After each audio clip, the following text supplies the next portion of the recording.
Assalamu alaikum everyone, and welcome to our training modules. This module we are going to cover the Odoo system.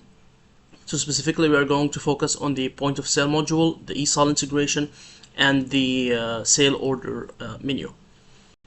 So we start by signing into Odoo using the credentials provided. Then we can press on the application icon on the top left of the window and then select the point of sale module. Once we are in the point of sale window, we can open a new session for the POS itself. Now, upon opening a session for the first time, we need to set the opening cash. This is important to track spending. In this case, we are going to open a session with zero balance, so we can later show how we can close the session with an updated balance. So to create a sales order, we can just click on the items we wish to add to our cart. We can press multiple times on the items to increase their quantity. We can also remove items by pressing the delete button.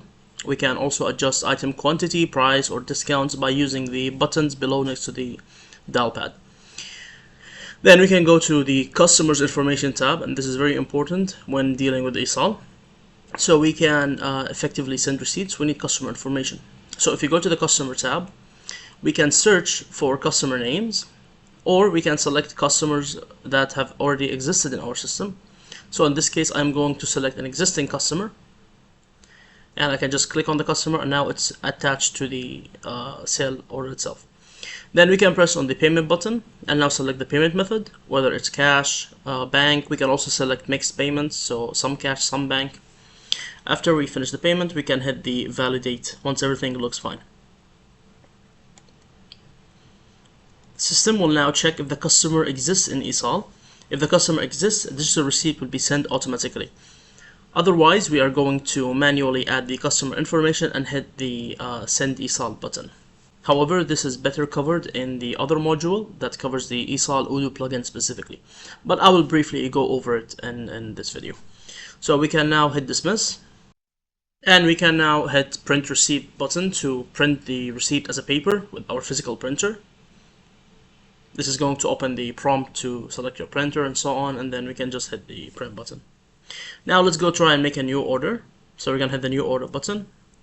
We are going to select the items once more.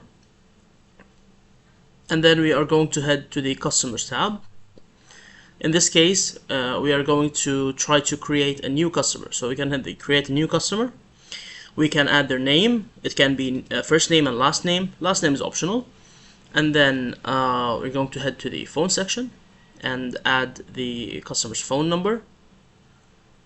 Optionally, we can add other variables such as email and whatnot. However, it's not relevant for our task today. We're going to hit save, and now the customer has been saved to the Odoo system. So in the future, when we search for the customer phone number, if we find it in the list, we can just select it again. Let's go to the payment. Let's select the payment method, cash, bank, whatever. Hit validate. And now notice the system did not prompt us that the receipt has been sent because it's a new customer. The system will unlock the fields and will allow us to adjust the name, the phone number, and select the gender, which is very important. And then we can hit the Esaal send digital receipt button. Now, the Esaal Odoo plugin module earlier covers this in extensive detail along with the new user interface and button layout. So refer to that module when you're understanding how the Esaal plugin itself works. We can select the gender, we can hit the digital receipt, and so on. And the receipt will just the system will register a new customer and then send the receipt to their account. Now that the receipt has been sent, we can dismiss it, and we can create a new order to go to the third scenario. So, in this scenario, we are going to select the items. However, we are going to not provide customer information, or let's say customer did not provide their name or their phone number, or either one is missing. So we can quickly see that the system, when we are doing the payment, is going to give us an error prompt that indicates that information is missing.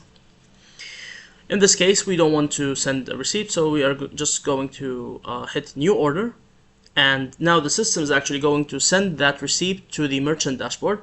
It will be set under the physical receipt section. A quick refresher, when we have no customer information and we proceed, the system is going to send it to the merchant, and it will give you a prompt indicating that.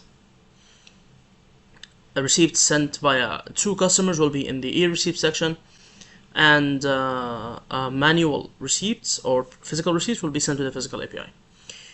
In Odoo, we can also click on the orders button, and we can change the search field to see all the orders we have. We can now head and close the session. Notice here it's going to tell us the difference, so how much money we actually got into the account. So in this case, 666 and so on. And it's important that this is basically counting bills when you want to close a cashier. So it's important that we count the bills based on how much we got them, so we can close the system and we don't have a massive gap.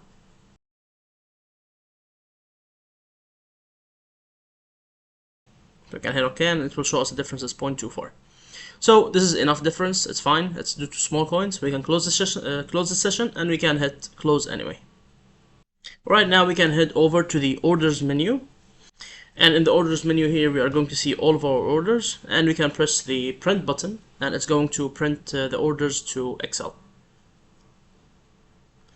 We can also go to the reporting, and we can go to the orders menu in the reporting section, and then we are going to be able to visualize our data.